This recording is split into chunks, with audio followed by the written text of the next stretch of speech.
Marilah kita mendengarkan Injil Matius bab 25 ayat 14 sampai 30. Talenta. Masuklah dan turutlah dalam kebahagiaan Tuanmu. Saudara-saudara terkasih, Michelangelo, seorang pelukis dan tukang pahat terkenal, berkebangsaan Italia, melihat sebongkah batu marmer di ladang orang. Menurut pemiliknya, batu itu tidak ada gunanya. Tetapi Michelangelo berkata, batu ini sangat berharga. Saya melihat seorang malaikat terkurung di dalamnya. Saya ingin membebaskan malaikat itu. Kemudian ia mulai memahat batu itu menjadi sebuah patung yang amat indah. Ia menjadikan batu yang pada mulanya tidak bernilai menjadi sebuah patung yang sangat berharga. Saudara-saudara terkasih, seorang hartawan menitipkan hartanya kepada 3 orang hambanya. Hamba pertama dititipi 5 talenta, hamba kedua 2, dan hamba ketiga 1. 1 talenta senilai 10.000 dinar. 1 dinar sama dengan upah sehari. Hartawan itu mempercayakan perkara yang luar biasa besarnya. 2 hamba pertama menjalankan uang majikannya. Kesadaran dipercayai membuat mereka berani berusaha agar harta itu jadi harta yang hidup. Kedua hamba itu semakin berbagi kekayaan dengan tuannya dan diajak masuk dalam kebahagiaan tuan mereka. Tuan itu membuat mereka anggota rumah yang merdeka, bukan lagi hamba.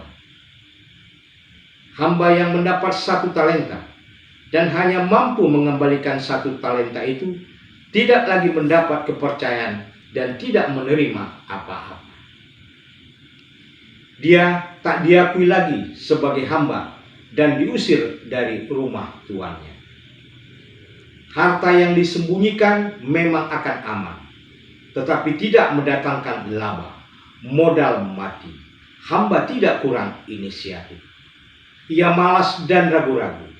Ia melihat kesulitan dalam peluang dan bukan melihat peluang dalam kesulitan.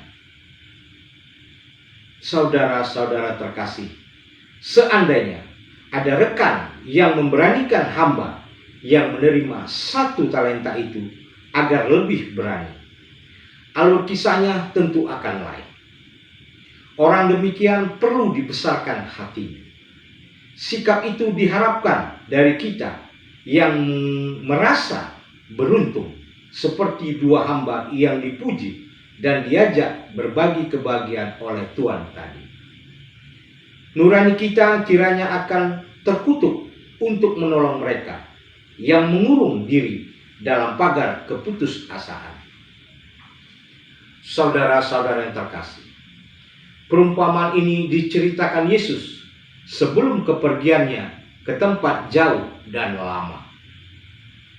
Ia meninggalkan dunia.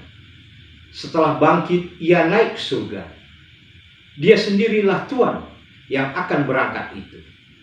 Kepada para murid, ia menitipkan dan mempercayakan banyak hal Injil, kesaksian, nasihat, dan ajaran. Para murid dituntut untuk melanjutkan tugas itu. Murid yang setia dan membawa hasil akan diizinkan masuk dalam kebahagiaan abadi.